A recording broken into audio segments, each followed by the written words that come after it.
I was so disgusted with myself, I started to cry. I couldn't keep the tears back, and my eyes are filling up with tears, and I'm trying to drive, I can't see. Turn on the windshield wiper, and didn't do any good. And I pulled into this parking lot, and I just sat there and sobbed like an infant, and just poor me, and oh my God, what's the matter with me? And I looked up, and I saw this neon sign that said, liquor. And I got out of the car and I went into the liquor store and I got a pint of whiskey, and I came back and I had a couple pulls on that bottle, get my head together, and I drove home. And I love this. Every time I tell this story in an AA meeting, I see heads nodding. Yeah, okay. You get that. They don't. If you tell this story at a PTA meeting, you get a whole different reaction.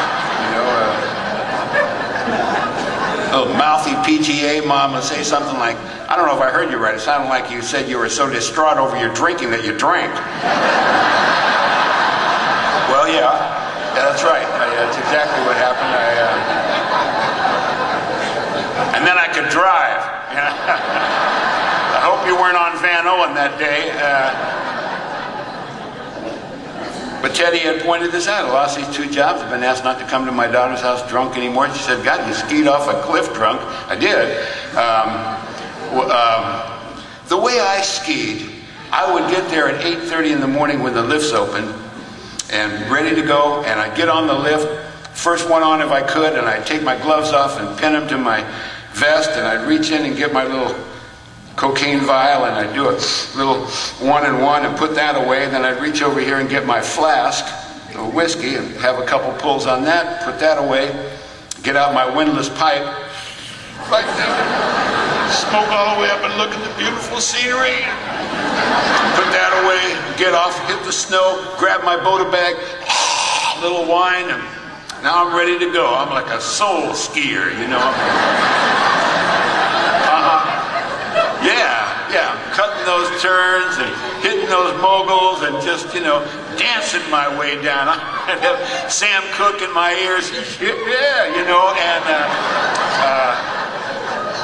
the problem with it is if you do this, start this at 8:30 in the morning, by the time you do 20, 30 runs, by 4:30 in the afternoon, you are not in good condition to be in an athletic event. And so this one particular time, I'd come down this run from this run came to a cliff and made a hard left turn, and every time I got to that cliff, I thought, that ain't much of a cliff, really. It's about 20, 25 feet. It was right after the Olympics, and you watch these guys in the Winter Olympics, they hit those jumps, and they just fly through the air like 170 meters or something like that, and leaning way out over their skis, which I always thought that these guys leaned over their skis just for looks, because it looks cool. But there's a practical application for that.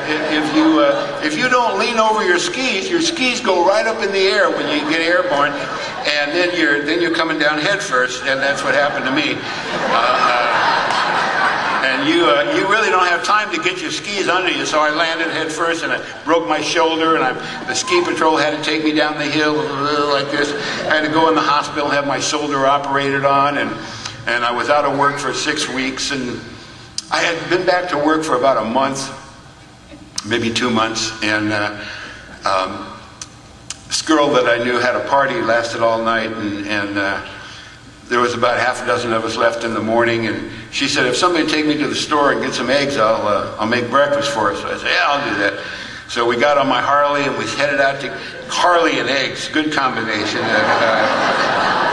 We started out for the store, but as we're going, like it's this beautiful April morning in California, and the sun is just peeking over the horizon, and it's brisk, it's not freezing, the wind's in your face and it's brisk, that's all, and we were both just moved by the experience and a little loaded, and we've been partying all night long, and both of us had the same idea at the same time.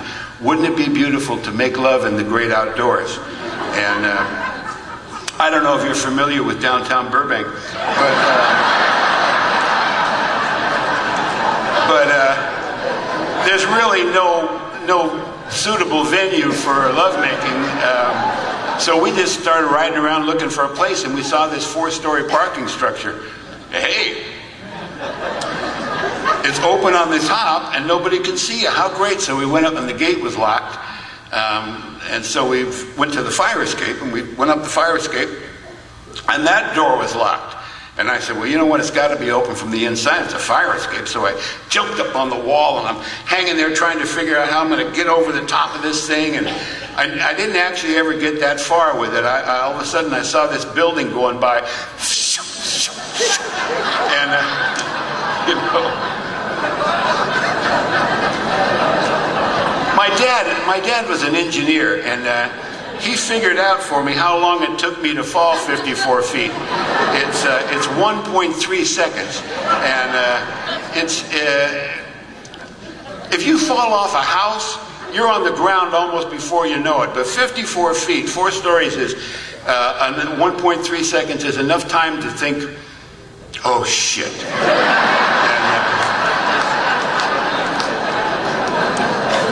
So I landed feet first on hard dirt, and my knees buckled, of course, and my foot came up, and I kicked myself in the ass and broke my pelvis in 2 places.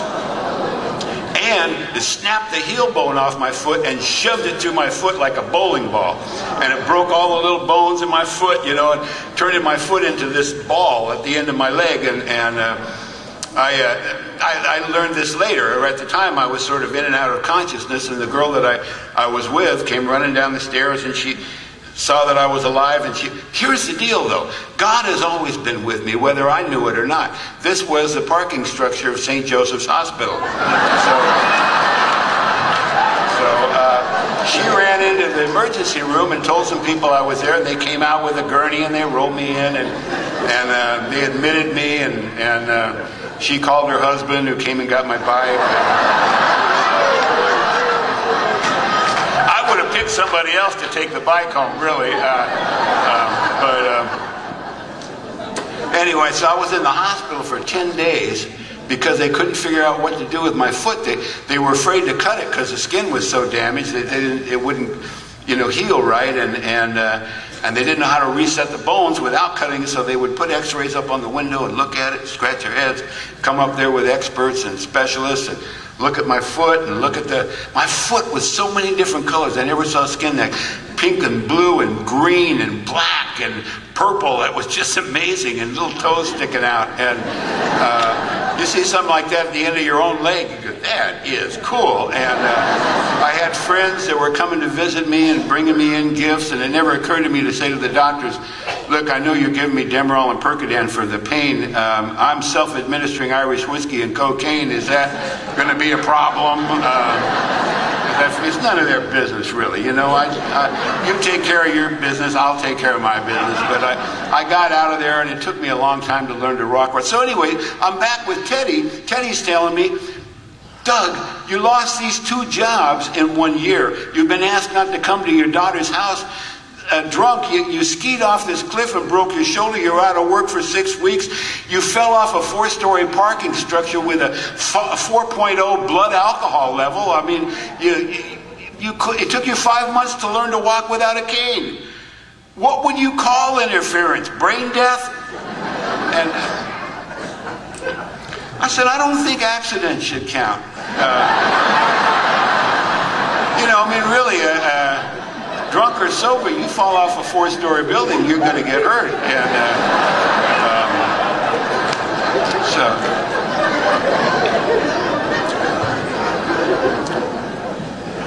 so she gave up on me. But all that week, whenever I had a quiet moment, I would hear Teddy's voice saying, what would you call interference? Brain death? And I realized I got a problem. So I rushed right down to AA about 3 years later. And then I didn't go to stop drinking. I went to see what AA was. I just went to see what it was. I I had, like I told you, I had friends that got sober in AA, and I knew that there were 12 steps. I had never heard them. I thought maybe I can take 3 or 4 of these steps and apply them to my seriously cutting down. Because I knew I was an alcoholic. I was just hoping I was a different kind than you guys. The kind who could, once I got a handle on my drinking, I could have a cold beer on a hot day. You know, or a dry red wine with a steak.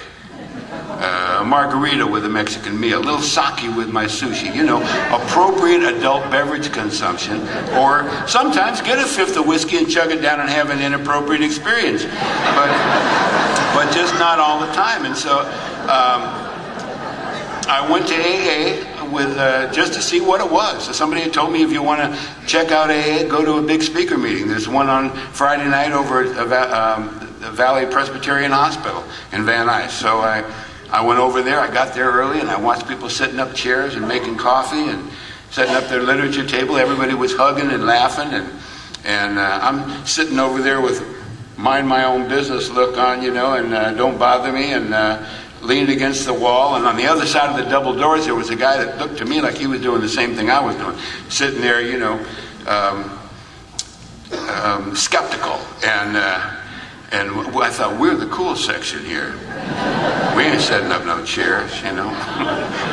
We ain't doing no hugging and laughing. And so we were so cool, we didn't even talk to each other. We were like... And so somebody would come up. Somebody came up to me and said, "You're new." I said, "No, I'm not." He said, "Oh, I haven't seen you here before." And I said, "Oh, well, yeah, okay, I'm new like that, but I'm not, you know, a new AA guy." He goes, "Don't worry about it. You'll fit right in." I thought, you don't know me. That's not his fault. That's my fault. I'm an articulate man. I can explain it better than that. Next guy that came up and said, "You're new, right?" I said, "No, I was just telling this other guy. I'm new in the sense that I've never been here before. I'm new like that, but I'm not new like a new AA member, okay? I'm not like a save me, please, I'm a drunk kind of alcoholic member, all right? You know, I'm just like... I'm just visiting, okay? I'm checking it out. I'm sort of auditing the class, you know what I mean? Like, don't waste your time on me, pal. You know, don't put me on your little roster, all right? You know, don't look for me next week. I'll break your heart, okay? You know, I'm just, I'm over here minding my own business. You might try it sometime. The fact is, pal, I'm a loner. I've always been a loner. I'm an outlaw. I'm a desperado. You know what I'm saying? I'm a misfit from the gate, man. I never fit any place in my life. I don't fit in school. I don't fit in the workplace. I don't fit in my own damn family. I'm certainly not going to fit here in Alcoholics Anonymous. Hug, hug, laugh, laugh. Isn't it good we're not drinking? Yeah. I like drinking. I drank on the way here. See? Absolutely plan on drinking on the way home. So I'll just be a big waste of time for you. You're going to fit right in.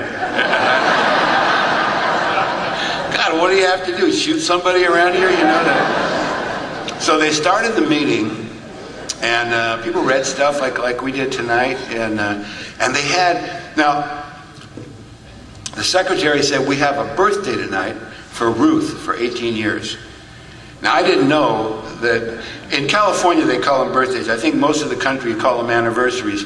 But, you know, celebrations of years of sobriety.